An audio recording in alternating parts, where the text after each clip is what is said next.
Hello everyone, I welcome you all to our YouTube channel SSC Baba. I am Anmol Mata, your English faculty, and today we are going to discuss very important topic of English and that is reading comprehension. आप सभी को पता होगा reading comprehension बहुत important है exam के लिए because prelims में आपके अराउंड 10 मार्क्स का पोर्शन इसमें आता है एंड मीन्स में आपका 75 to 80 मार्क्स का आता है.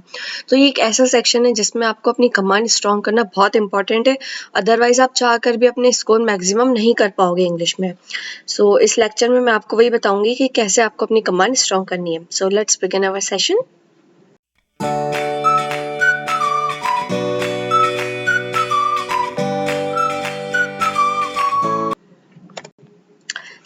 सबसे पहले हम कंप्रीहेंशन पढ़ रहे हैं तो हमको पता होना चाहिए कंप्रीहेंशन में क्या क्या चीज़ें होती है. कंप्रीहेंशन में 3 चीज़ें होती है. सबसे पहला होता है आपका क्लोज टेस्ट, सेकंड होता है आपका जंबल सेंटेंस जिसको हम PQRS बोलते हैं, एंड थर्ड जो कि आपका होता है पैसेज. मैंने सुना है बहुत सारे स्टूडेंट्स कंप्लेन करते हैं कि मैम हम ग्रामर कर लेते हैं, वोकैब भी रट लेते हैं, बट उनको कंप्रीहेंशन में बहुत प्रॉब्लम होती है. क्यों? क्योंकि वो प्रैक्टिस नहीं करते हैं. देखो, कंप्रीहेंशन पार्ट अगर आपको अपने स्ट्रॉन्ग करना है तो सबसे इंपॉर्टेंट थिंग है उसके लिए डू रेगुलर प्रैक्टिस. मैं आपको आज बताती हूँ कि प्रैक्टिस कैसे करना है. देखो, आपको रीडिंग कंप्रीहेंशन का मतलब क्या होता है. रीडिंग पढ़ना, कंप्रीहेंशन मतलब समझना. समझने के लिए आपको कुछ ना कुछ पढ़ना जरूरी है. आप मान लीजिए कोई भी पेपर से स्टार्ट कर सकते हैं. फॉर एग्जाम्पल, अगर आज तक आपने कोई पेपर नहीं पढ़ा हो तो आप टाइम्स ऑफ इंडिया ले सकते हैं या इंडियन एक्सप्रेस ले सकते हैं. इंडियन एक्सप्रेस में डेली बेसिस पे जो एडिटोरियल पोर्शन आता है उसके आप डिफरेंट आर्टिकल्स पढ़ सकते हैं. बहुत ईजी लैंग्वेज में रहता है, उससे आपकी वोकैबुलरी भी बहुत अच्छी इंप्रूव होगी. तो मेरे अकॉर्डिंग तो इंडियन एक्सप्रेस पेपर बेस्ट है. बाकी आपको अगर दूसरा कोई पढ़ना हो तो आप वो भी पढ़ सकते हो. बिल्कुल, बहुत सारे बच्चे द हिंदू पढ़ते हैं, टाइम्स ऑफ इंडिया पढ़ते हैं, तो बिल्कुल आप वो भी पढ़ सकते हो जिसमें आपको कंफर्ट फील हो. सेकंड थिंग इज, अब न्यूज़पेपर तो हमने उठा लिया. अब बहुत सारे बच्चों की कंप्लेंट्स आती है, मैम हम पेपर तो उठा लेते बट 1-2 दिन पढ़ते फिर इंटरेस्ट नहीं आता है, पेपर वेस्ट हो जाता है हमारा, हम पढ़ने में इंटरेस्ट ही नहीं आता उसे. अब क्या करें? उसके लिए आप क्या करो, स्टार्टिंग 1 वीक के लिए आपका जो पोर्शन स्ट्रॉन्ग है, इट मीन्स आपको जिसमें इंटरेस्ट हो, आप वो वाला सेक्शन पढ़ो. मान लीजिए आपका अगर स्पोर्ट्स अच्छा है तो आप स्पोर्ट्स में स्पोर्ट वाला सेक्शन 1 वीक तक पढ़िए, ठीक है. किसी किसी को पॉलिटिक्स में इंटरेस्ट रहता है तो आप पॉलिटी वाला सेक्शन पढ़ सकते हैं, एंड किसी को इकोनॉमिक्स पढ़ना बहुत पसंद है तो आप इकोनॉमिक्स पढ़ सकते हैं. इस तरह से आपकी जो कमांड है वो धीरे धीरे न्यूज़पेपर रीडिंग में क्रिएट होता जाएगा आपका इंटरेस्ट, ठीक है. एंड सेकेंड थिंग इज, अगर आपको न्यूज़पेपर से स्टार्ट नहीं करना है तो आप नॉवेल भी यूज़ कर सकते हैं. जैसे कि एक नॉवेल आती है द अल्केमिस्ट, बहुत बेसिक सी नॉवेल और बहुत इंटरेस्टिंग है. अगर आप उसे पढ़ोगे तो 4-5 पेज पढ़ने के बाद ही आपको लगेगा कि नहीं मुझे और पढ़ना चाहिए, है ना.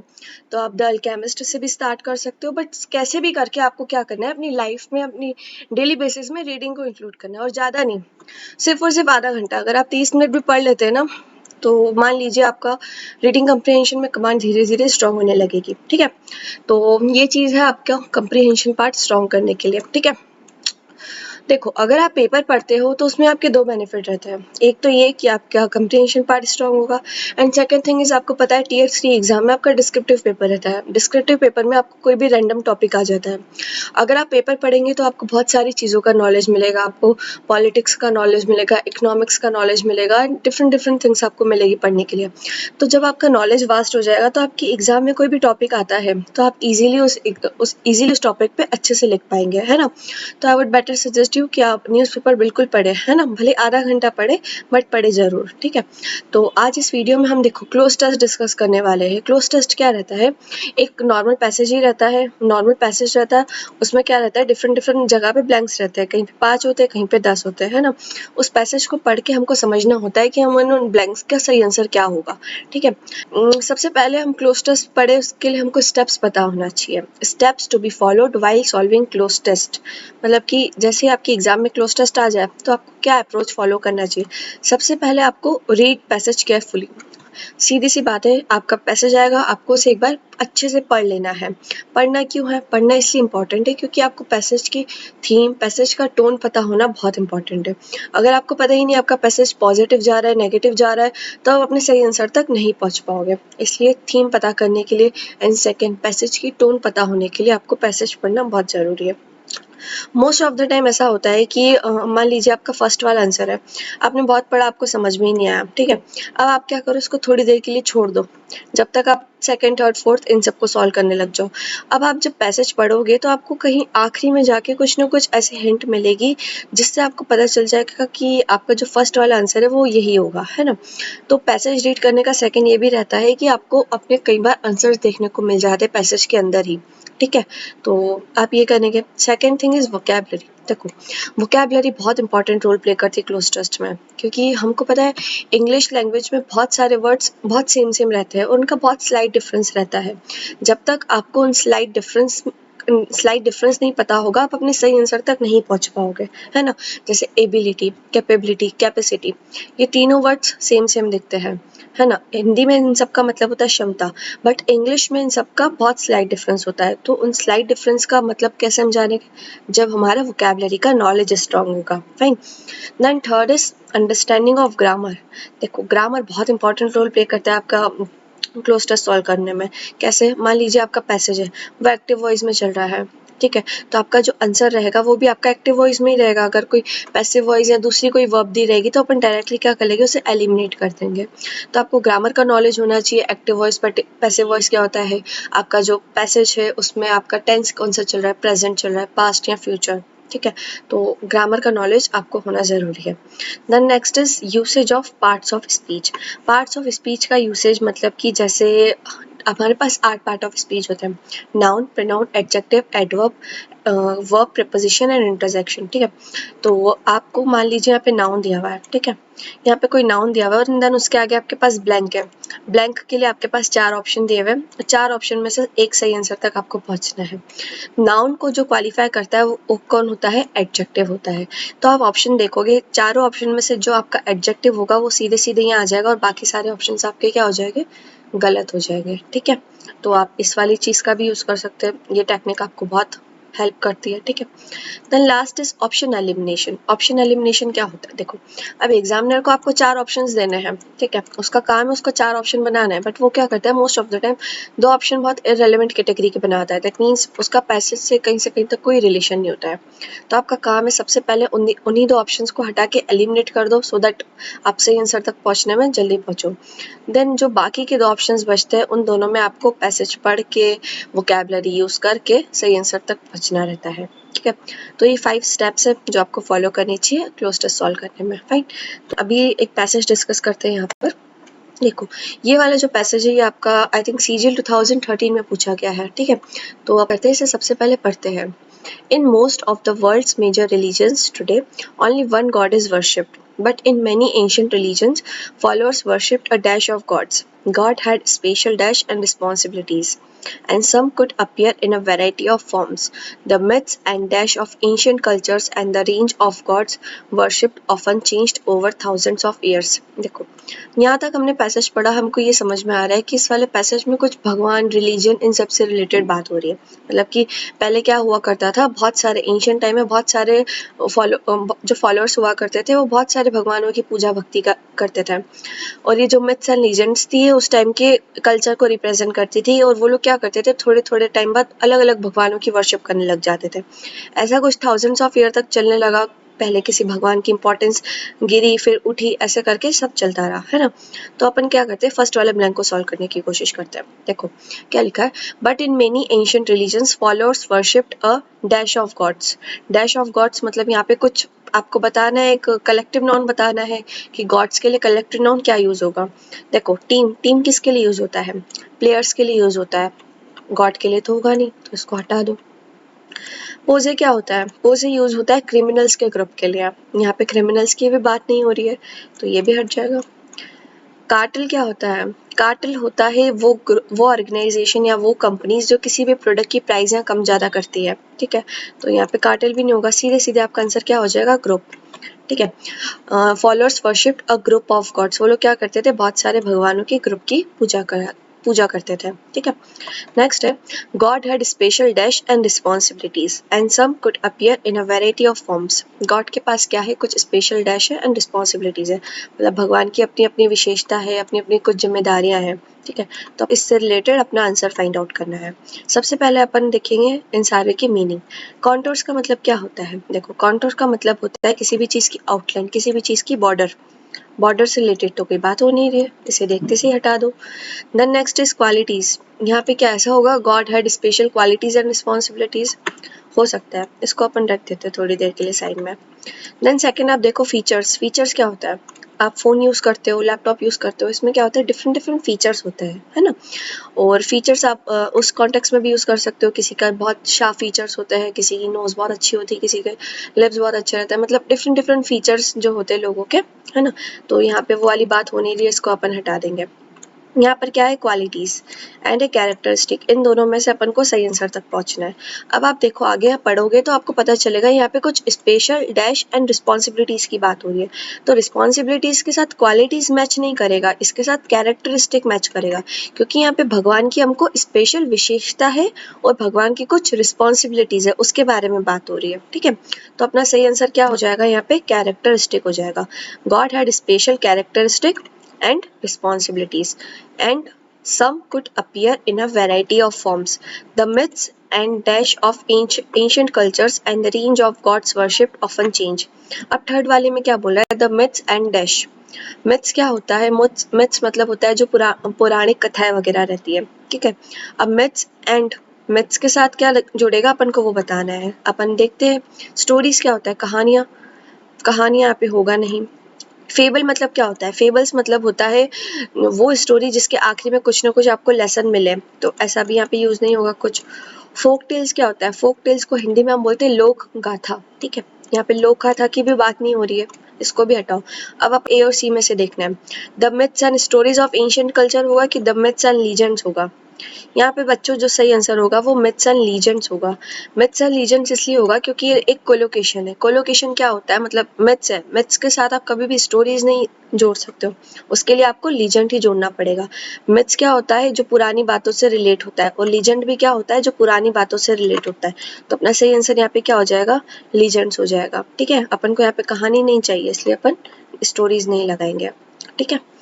The myths and legends of ancient cultures and the range of gods worshipped often changed over thousands of years as different gods and goddesses rose and fell in importance. Those listed a selection of the most. अब यहाँ पे क्या बोल रहे हैं कि यहाँ पर जो सिलेक्ट किया गया उन भगवानों को, those listed a selection of the most dash and long standing gods of the world ancient culture.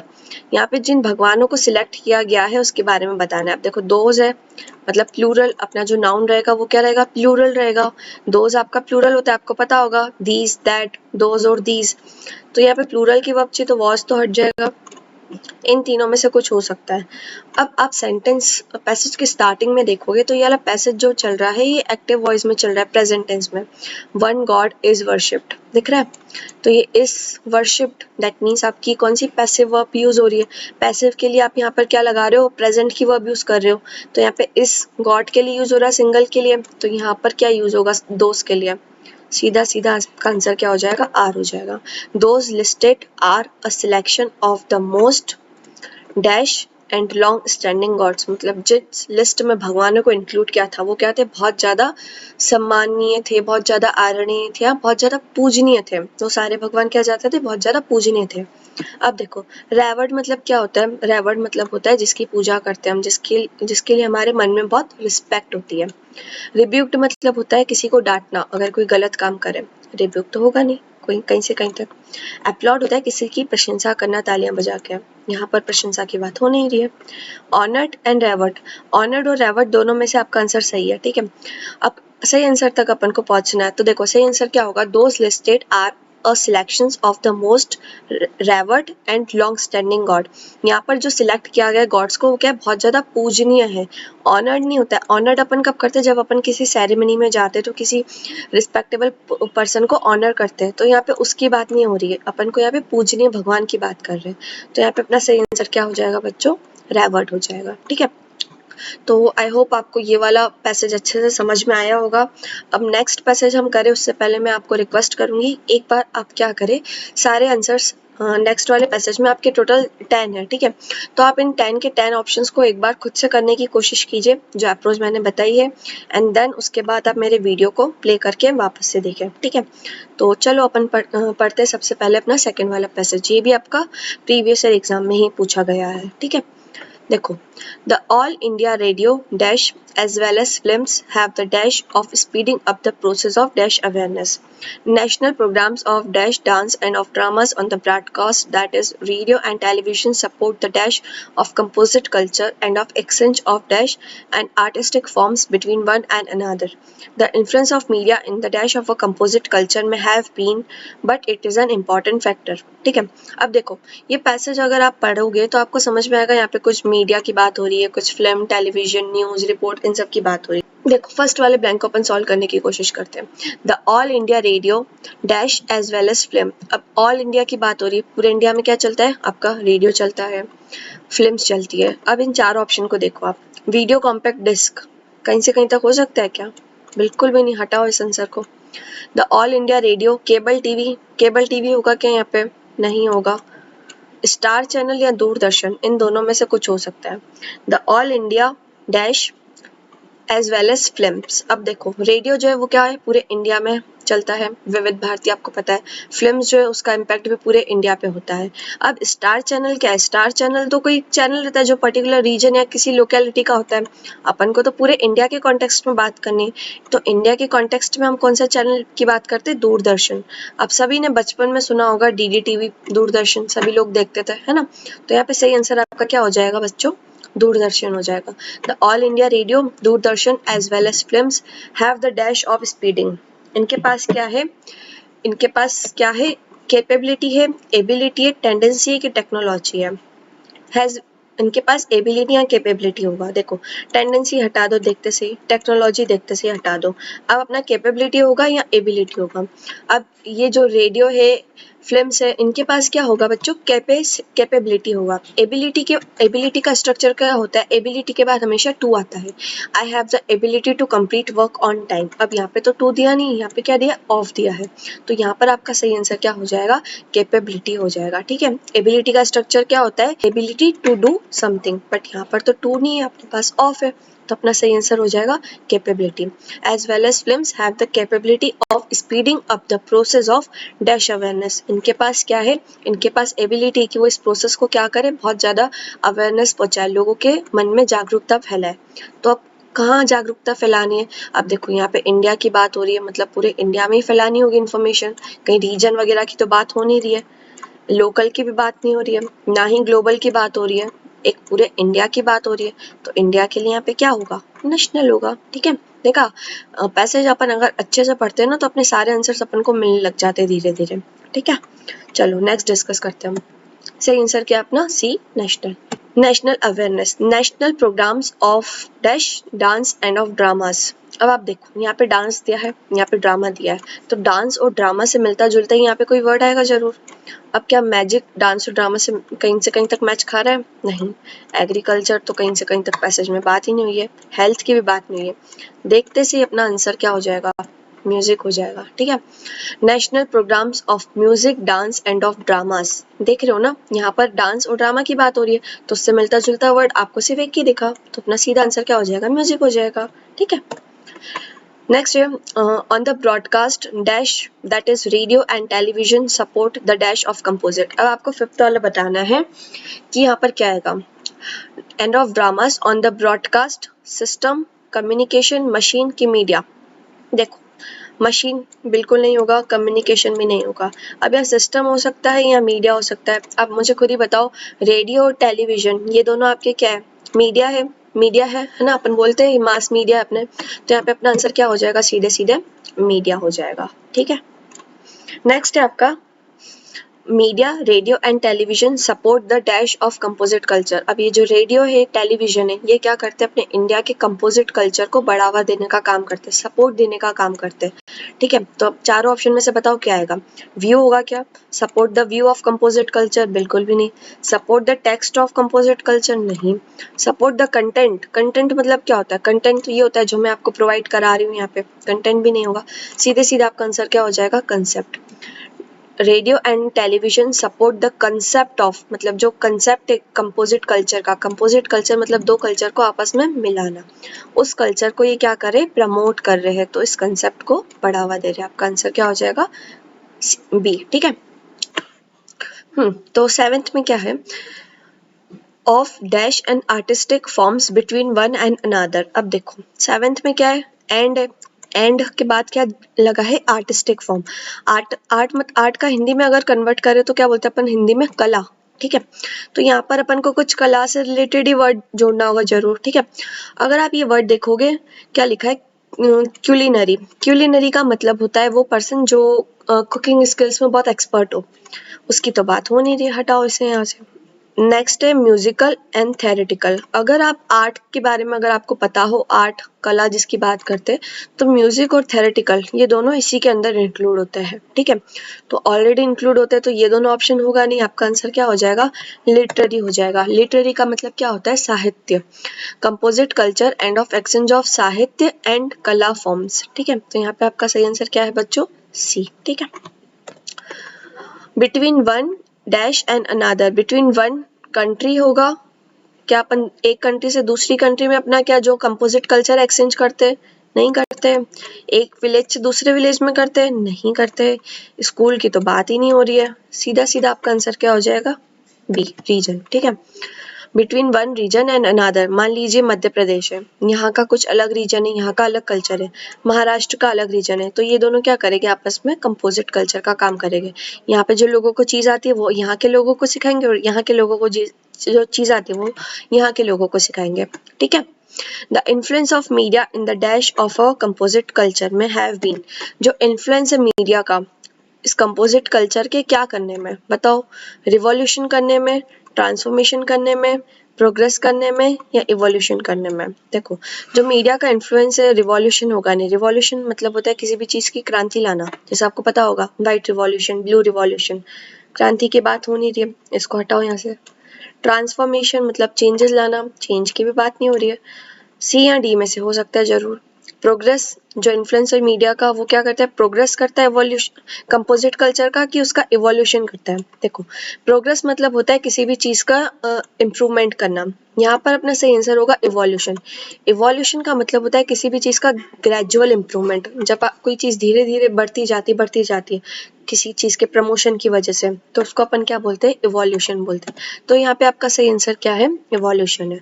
The influence of media in the evolution of a composite culture, मतलब जो आपका कंपोजिट कल्चर मिला अभी अभी स्टार्ट हुआ है, उसको क्या करते हो, धीरे करके बढ़ावा देते हैं। May have been dash but it is an important factor, ये जो मीडिया का इन्फ्लुएंस है कंपोजिट कल्चर के बढ़ावा करने में वो डैश है, बट ये क्या है, इंपॉर्टेंट फैक्टर है। देखो यहाँ पर बट दिया है, बट क्या है आपका, कंजंक्शन होता है। कंजंक्शन का काम क्या रहता है, किसी भी चीज में कॉन्ट्रडिक्शन लाना। अब बट के पहले अगर पॉजिटिव है तो बाद में भी पॉजिटिव आएगा, बट के पहले नेगेटिव है तो बाद में पॉजिटिव आएगा। अब यहाँ देखो यहाँ पे क्या, it is an important factor दिया है, दैट मीन्स पॉजिटिव की बात हो रही है, तो यहाँ पर जो आपका टेंथ के पहले आएगा वो कोई नेगेटिव वर्ड होगा। तो नेगेटिव वर्ड में देखो क्लियर, एप्रोप्रिएट, सबल या एडिक्वेट, चारों में से क्या होगा। क्लियर तो पॉजिटिव वर्ड है, एप्रोप्रिएट भी पॉजिटिव वर्ड है, एडिक्वेट भी पॉजिटिव वर्ड है, सीधा सीधा आपका आंसर है सबल। मतलब जो इन्फ्लुएंस है मीडिया का कंपोजिट कल्चर के बढ़ावा करने में वो क्या है, सबल है, मतलब बहुत कम है, बट वो भी क्या है, खुद में ही इम्पॉर्टेंट फैक्टर है। ठीक है, तो आपका सही आंसर क्या हो जाएगा, यहाँ पे सबल हो जाएगा। ठीक है, तो आई होप आपने अभी तक जो खुद से करे होगे उसमें से मैक्सिमम आपके सही रहे होगे। अगर नहीं हुए तो आप एक बार अच्छे से इस वीडियो को वापस देखो और समझने की कोशिश करो। ठीक है, तो ठीक है, इस वीडियो के लिए हम यहीं तक रखते हैं।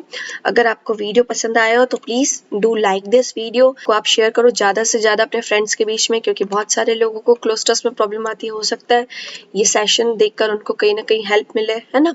अगर अभी तक आपने इस चैनल को सब्सक्राइब नहीं किया है तो प्लीज़ सब्सक्राइब इट, है ना। और नए नए वीडियोस पाने के लिए इसको सब्सक्राइब करना बहुत ज़रूरी है। So that's it for today's video. Thank you so much students.